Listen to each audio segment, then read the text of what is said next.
It's senior day for Penn State wrestling, and this isn't exactly your typical senior day when more than half of the senior class has eligibility to come back and wrestle next season. So, what does that mean for the lineup going into the final regular season dual meet? What does that mean for the starting lineup going into next season? You are Locked On Nittany Lions, your daily podcast on the Penn State Nittany Lions, part of the Locked On Podcast Network, your team every day. This is the Locked On Nittany Lions podcast, your daily Penn State Nittany Lions podcast. I'm your host, Zach Seyko, and we are a part of the Locked On Podcast Network. Today's episode is brought to you by FanDuel. Make every moment more, and right now, new customers join today, and you'll get $150 in bonus bets if your first bet of $5 or more is a winner. Just visit FanDuel.com/LockedOn to get started. It's real simple, real easy. Joining me once again, very special guest, the voice of Penn State wrestling, talk show host for Fox 98.7 Fox Sports. If you want to hear local sports talk in Happy Valley, the State College area, you can tune that dial to 98.7 FM, or you can stream it on 987thefox.com. And if you're not already, become an everyday or subscribe to Locked On Nittany Lions on YouTube and wherever you get your podcast for the latest discussions around your favorite Penn State teams. Today is a wrestling show as we're previewing more so senior day. We know that Penn State's going to win the likes of 45 to nothing against Edinboro. So it's not really so much about the dual meet, but this is an opportunity to see what the starting lineup is going to look like today, what it's going to look like tomorrow for the 24-25 season, because there's so many people with different eligibility questions. And then just kind of wrapping up the regular season, what needs to be accomplished before they go into the postseason. Jeff, what do you anticipate the starting lineup looking like on Sunday against Edinboro? Because it is senior day, but I don't need to see Aaron Brooks. I don't need to see Carter Starocci. I don't need to see Greg Kerkvliet, Beau Bartlett, because preserving their health is more important, but maybe they see that differently. Is this more looked up? Is this important for them as a tune-up match? How do you see the starting lineup going into Sunday? Yeah, I think any of the starters who are healthy and ready to go will go. There's a couple of reasons behind that. One is they're starters for a reason, and Cal has just always believed that you put out your best team. You have an opportunity to compete. You go out and you do so with your best team. But I also think, we're at the stage of the season where you want these guys to get that little feel against outside competition. And Edinboro is struggling mightily. There's no doubt about that. Penn State should post the shutout here on Sunday, but you want to get your starters in that good frame of mind. A little extra confidence boost isn't going to hurt anything at this stage of the season. But you also want that last opportunity at Rec Hall. Those are special memories for sure for the seniors, for guys like Bernie Truax and Aaron Brooks, but for the entire team. You want that opportunity to compete in front of the hometown fans. So if any of the starters don't go Sunday, it's because there's an injury that's occurred this week, which hopefully, obviously, that's not the case, or there's still this bug and illness that's been going around, plaguing some of them. I guess there's an understanding that eventually Lucas Cochran and Josh Barr will have their opportunities to go out and wrestle more often than not. Yeah, and I think, again, we've talked about this, I think, a couple of times during the season, but this wrestling room really is as strong as I think it's ever been here at Penn State. And so the competition in the room is outstanding. And in a lot of these weight classes, you can go even 3 deep right now and feel really good and confident about the kids that Penn State has in those weight classes. But in most of the weights now, you have, at the very least, an adequate backup. What about Aaron Nagao? Because that's why I prefaced the start of the segment the way I did, just because not necessarily injury concerns, but just overall healthiness. There's been illnesses that have been going around. We know that Carter Starocci has dealt with them this season. We know that Aaron Nagao, I guess, multiple times in the case over the course of this season. And you just want to make sure that everyone is 100%. I know there is that gap before the Big Ten tournament over in College Park, Maryland. So in the case specifically of Aaron Nagao. Is he okay? Do you have any indications that he's good to go on Sunday? Because I feel like this one is important for him. Yeah, I think both he and Carter have just had trouble shaking this, whatever it is. And yeah, I agree with you. Like, I think it is important for Aaron to get a match under his belt and again, just get that feel again for outside competition. I'm not sure, to be honest with you, as we're recording this, I'm not sure whether or not he's going to be good to go on Sunday. I know that they are spending a lot of time working with him, trying to get him to where he can be out there and feeling good.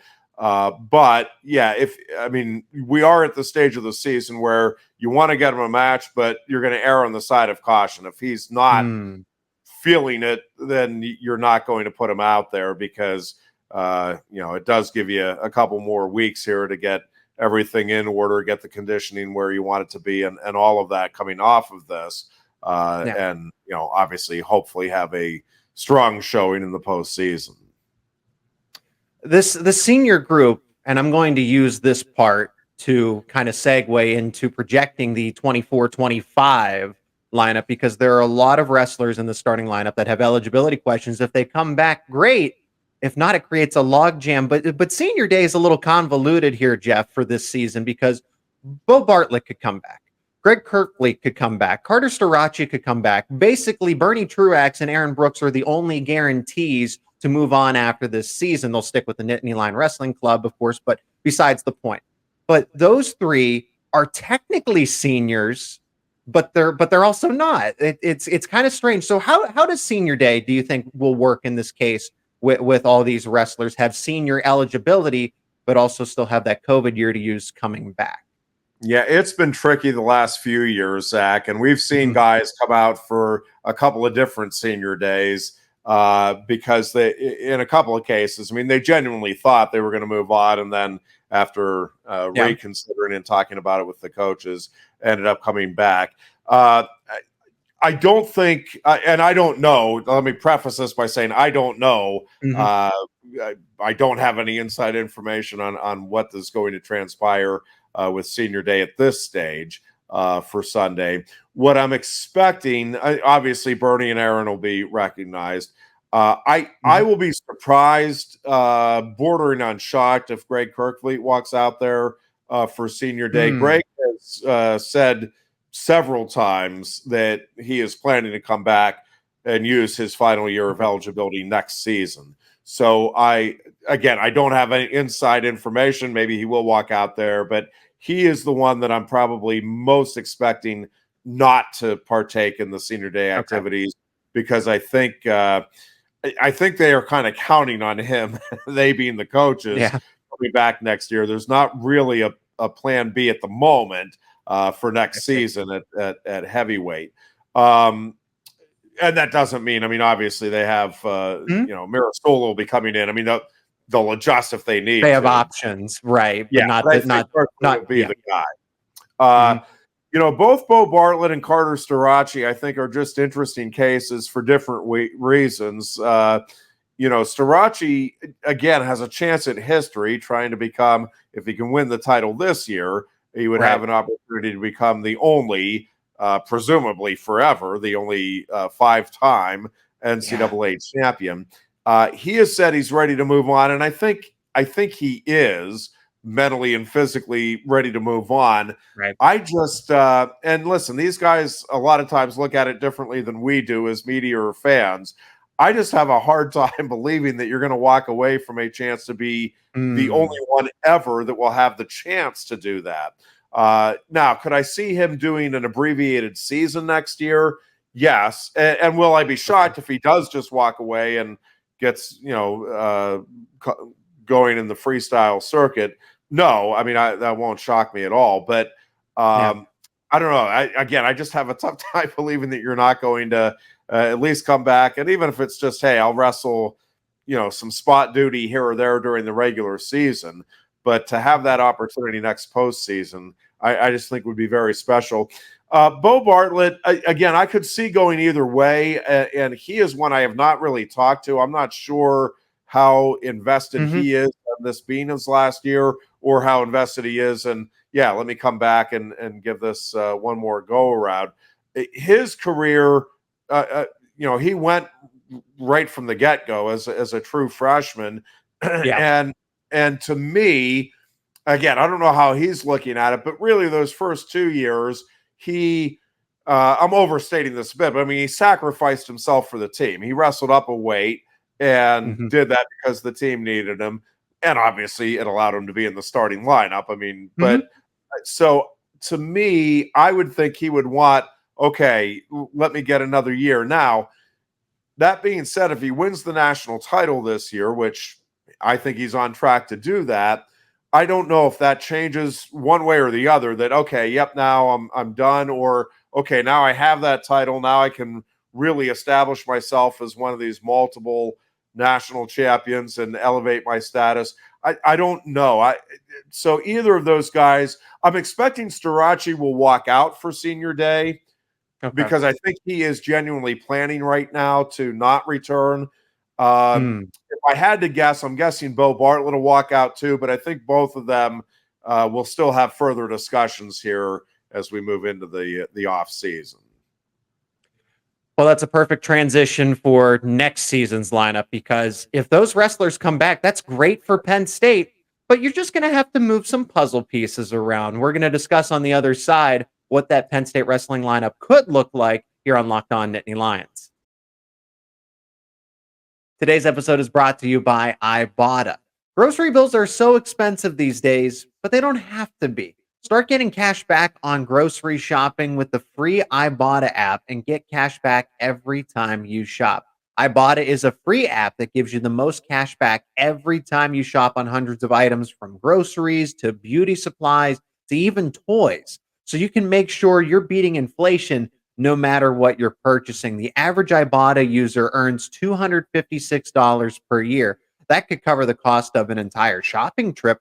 So you can buy that flight that you've been eyeing, that game you're dying to go to, or that fancy dinner you've been craving.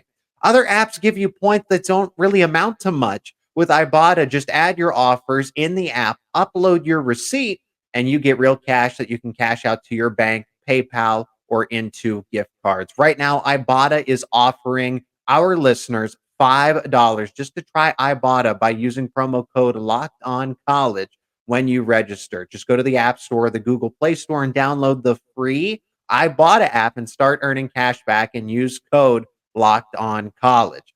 That is IBOTTA, Ibotta, in the Google Play or App Store using promo code LOCKEDONCOLLEGE. And the Locked On Podcast Network is making history. Locked On has launched the first ever national sports 24/7 streaming channel on YouTube. And now you can find it on Amazon Fire TV in the free Fire TV channels app. Locked On Sports Today is here for you, 24/7, covering the top sports stories of the day with the local experts of Locked On, plus the national shows covering each and every league. Go to Locked On Sports Today on YouTube, and now you can find it in the free Fire TV channels app. And again, if you want local sports talk in Happy Valley, State College, the Penn State area, check out 98.7 Fox Sports on your radio dial, or 987thefox.com to listen to Jeff as a local talk show host, and Fox Sports as well. The 2024-25 lineup gets very interesting for Penn State fans, and I'm sure the Penn State coaching staff as well would like Greg Kerkvliet to come back, because that's a number one wrestler at 174, Carter Starocci to come back, and Beau Bartlett at 141. But I think, at least definitely in the lower weights, it creates a little bit of a logjam, because Tyler Kasak is going to be returning. Shane Van Ness, from what we figured out, is recovering well. He was Cale Sanderson was asked about it in the weekly media availability, how Van Ness is doing, and Van Ness is just at least progressing nicely.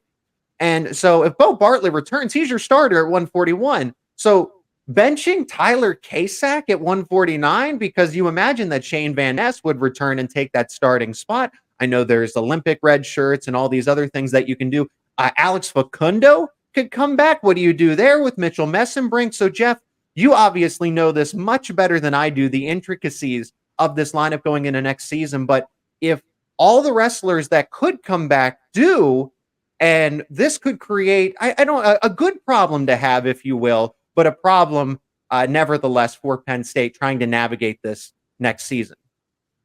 Yeah, for sure. And it is a nice problem to have, but as you said, it is still a problem. There's a couple of things that I think are that work to Penn State's advantage here in terms of how to juggle this. So both, I think most people, including me, going into the season, were projecting that Braeden Davis and Tyler Kasak would redshirt this season. Yeah. The fact that both now have this year under their belt, and obviously we'll see what the postseason holds, but I think that is beneficial for them down the road for sure. And I think probably will end up being beneficial for this year's team and what it's trying to do in terms of chasing down history in the postseason. But so you do have the option with both of them to redshirt next season.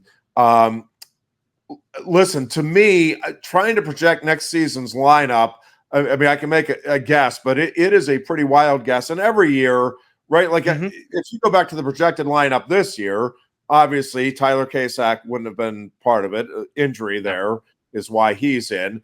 Braeden Davis wouldn't be part of it. Injury certainly factored in with Robbie Howard there. So part of it is you don't know what the injuries are going to be, but also again, like is Luke Lillidahl, who I think everybody feels is college ready. He'll be coming in next year. I don't know if Braeden Davis can maintain 25. I certainly don't think he's going to maintain it for his career. Like, to me, Braeden Davis redshirting next year would make a ton of sense because I think he's going to have to figure out where. And I could see Braeden Davis being a guy that moves up to 41 in 2 years. Wow. And if Beau Bartlett does come back and replaces him, because I'm not sure that Nagao, to me, at least at this point, looks and feels like that he is a 33-pounder. Like, I think that's where he's locked in. Now, all of this can change, obviously. I don't know what the history of growth spurts in his family is. Maybe he will, hit a growth spurt this offseason, and I'm completely wrong about this. But what it feels like to me right now is that Davis would be a really strong redshirt candidate next year just to kind of figure out where he's going to grow into and settle into. And I think if Luke Lillidahl, and I'm not 100% sure if Lillidahl will be able to maintain 25 next year, but I think that would be the ideal for Penn State, is if he can come in and is as college ready as it seems like he is. To me, Lillidahl next year at 25 would make sense. Nagao at 33. And then if Bartlett is back, that would be optimum. And then that sets your first three weights. And I think you feel pretty good about that. Shane Van Ness presumably would be back. And kind of same thing with Tyler Kasak. I think you could redshirt him and maybe figure out is 49, 57 going to be his future here as well. But then Van Ness at 49. I think Levi Haynes will be able to hold 57 again, although that's certainly not an assurity at this point. And I think Messenbrink would be staying at 65. Then I think it gets really interesting and a little tricky because obviously if Carter comes back, I don't think Carter will come back and wrestle all of the matches next year at 74. Like, that would surprise me if he just comes back and is the full-time guy again.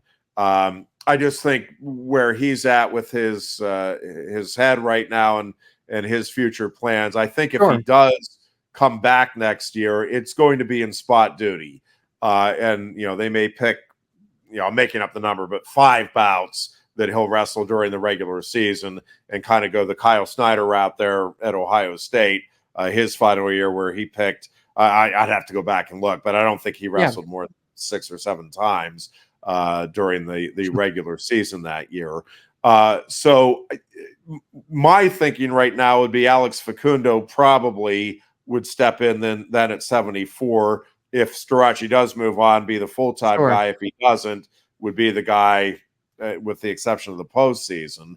And then 84 and 97 get really interesting to me because you have Zach Ryder coming in. Obviously, he could redshirt next year, but how ready is he? Josh Barr, I think we've seen enough of to feel really good about what he can do.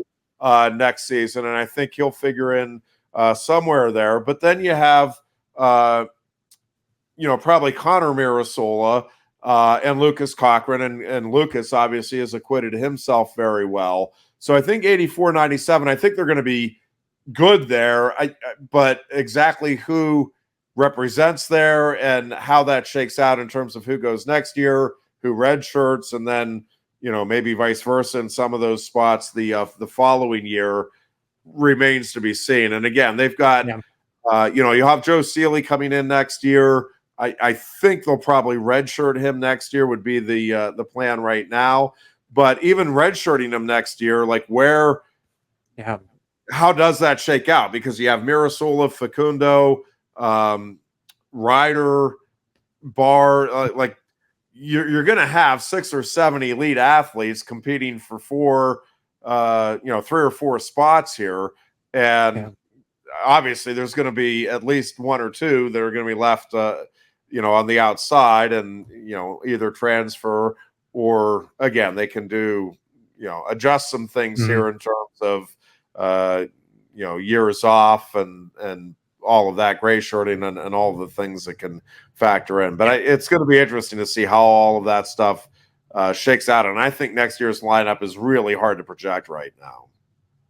Yeah, and I was simply going in this with the frame of mind that, hey, who are the people that are currently in the locker room, that are in the mat room right now? And yeah, there's all these insanely talented recruits that will be coming in as well that are going to compete right away. And, survival of the fittest, right? If the best of the best, if that's one of the Mirasola brothers taking over that starting spot and taking that away from somebody, Josh Barr or Lucas Cochran, I think that's an excellent point, that don't forget about the high school prospects that aren't there just yet, that will be in Happy Valley and get the chance to compete for a starting lineup spot as well. But it's a good problem for Penn State to have going into next season if they want to continue this title run, winning the next one, 12 out of 14, another regular season title, all of that. Now, we'll wrap up the show here, finish with just some goals going into the postseason, because I don't they have to continue the streak, but it starts with finishing up some goals and accomplishing, fine-tuning some things to end the regular season. We're going to discuss that next here on Locked On Nittany Lions. Today's episode is also brought to you by FanDuel, the official sportsbook of Locked On. Get buckets with your first bet on FanDuel, America's #1 sportsbook, because right now, new customers get $150 in bonus bets with any winning $5 bet. That's $150 if your bet simply wins. Bet on all your favorite NBA players, all your favorite NBA teams with things like quick bets, live same-game parlays, exclusive props, and so much more. If you have a group of bets that you like, you can combine them all together into a parlay for boosted odds, for boosted winnings. All you got to do is visit FanDuel.com/lockedon and shoot your shot. That's FanDuel.com/lockedon to get started. FanDuel, official sportsbook partner of the NBA.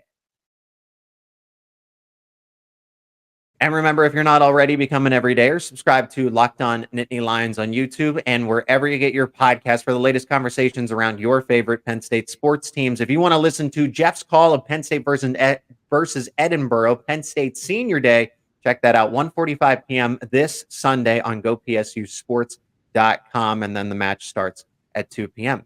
And in this final segment, just some observations, things that, Jeff, you and I would like to see out of this Penn State wrestling team before they go into the postseason. I think this dual meet is the most important for the freshmen, just to kind of fine-tune some things, especially Braeden Davis, who kind of has a little bit of negative momentum going here. At the height of it, #2 ranked wrestler at 125, and now he's kind of fallen back a little bit to there's been a reality check here. I don't want to say he's fallen from grace, but a bit of a reality check that people now know, Braeden Davis is on the map at this weight class. He's not just some true freshman. He is the real deal. Aaron Nagao, obviously, because we all anticipated that he would be better, but I think he's battling some more extracurricular things and not just what's on the mat across from him in a given dual meet. Tyler Kasak, I would like to see Tyler Kasak continue to capitalize on what he was able to do against Ridge Lovett. It was not a win, but it was certainly, I say that's a moral victory in a lot of other ways. And Bernie Truax, I think Cale Sanderson and the media have asked them about this, and this has been discussed, that Bernie just needs to be a little more aggressive because it felt a little too late. My takeaway from that match against I'm blanking on 197 or 184. Lenny Pinto, there it is. Lenny Pinto. If he had 10 to 20 more seconds, I think Truax pulls off the comeback and makes that victory. How about just executing the game plan 20 seconds earlier rather than, having a hypothetical extra 20 seconds? So those are the four wrestlers that I'm saying absolutely need this. And it'll be nice to see Aaron Brooks, receive his flowers, his, all the due credit that he's done for everything that he's accomplished at Penn State over the years. But that's what senior day is all about. It's helping wrestlers set up for the future, but also recognizing, Bernie Truax in that same breath and what Aaron Brooks has been able to do as a Nittany Lion. Yeah, I think it'll be a good opportunity, obviously, for all of them to kind of get in the right frame of mind. With a couple of the guys, with the two freshmen, Zach, I just think, and this is kind of across the board, I don't care how good or not good a true freshman is, it's just different. The grind of the college wrestling season is different. And obviously the coaches know this and they're managing it for them and helping them through it. But, going to the 3-minute first periods, adjusting to classes, in the case of Davis, I mean, he's a long way from home. There's a lot there that you have on your plate. And I think really what it is right now from the coach's perspective is let's try to simplify this right now. Like, let's just go out there, wrestle, do what you know how to do well, make some adjustments here or there technically, but not too much, and like not overwhelming that, because truthfully, he has been right there in every match. I mean, I know he ends up losing by major decision, but I mean, it's a move that if he's able to roll through there, I mean, he ends up winning that bout. So it's not, it's fine tuning some things here or there.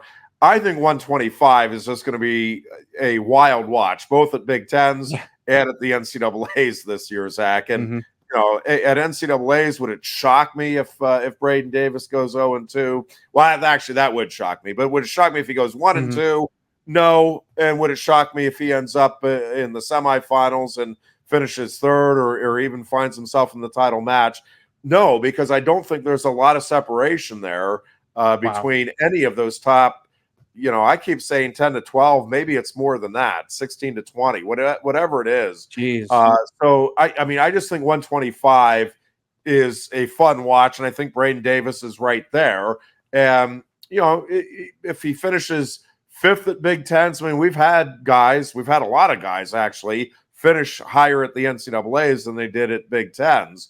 So I don't think a relatively poor showing, and again, I'll use poor in quotation marks because fifth at the Big Tens is actually not an insignificant accomplishment. But again, it's going to be making some adjustments and continuing to grow, and then performing when it counts most out at the NCAAs. So I just think with Davis and Kasak, let's see what happens. Let's see what they bring. I think they're both capable of beating just about anybody in the country, and maybe anybody in the country. I mean, I was a little surprised with how well Kasak did against Levitt on Sunday. I thought he'd keep it close. I thought he'd be there, but I mean, he had a chance to win that thing in the final minute, and I think he just needs to believe that he can. And I think he does. I think he's a confident enough young man that I mean, I don't think he's going out here hoping to be on the All-American podium. I think he genuinely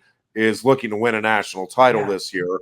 And truthfully, to get on the podium, that's probably the mindset you need to have as a true freshman. If your goal is to get on the podium, that's a pretty tough road to hoe. So, and I think Bernie Truax is fine. I think Aaron Nagao, if those guys are both healthy, I think they'll both be, I guess, from the public's standpoint, mild surprises with their performances. I think they're both guys that know how to come up big when it counts most, and they're both right there. They just need, again, some little adjustments that I think they will make. But I think for both of them, the big thing is just getting healthy and feeling good going into the Big Tens and Nationals. He is Jeff Byers, the voice of Penn State Wrestling, also a talk show host for 98.7 FM, Fox Sports, the Fox in Happy Valley. You can stream that at 987thefox.com, and you can stream the dual meet on Sunday at 1:45 from Rec Hall on gopsusports.com. Jeff, I can't wait to do this again, and I'm patiently waiting for our next conversation to discuss Big Tens as well as NCAAs when they both roll around. Thank you so much for the time again, as always. Thanks, Zach. Yep, the most fun part of the season is definitely just around the corner.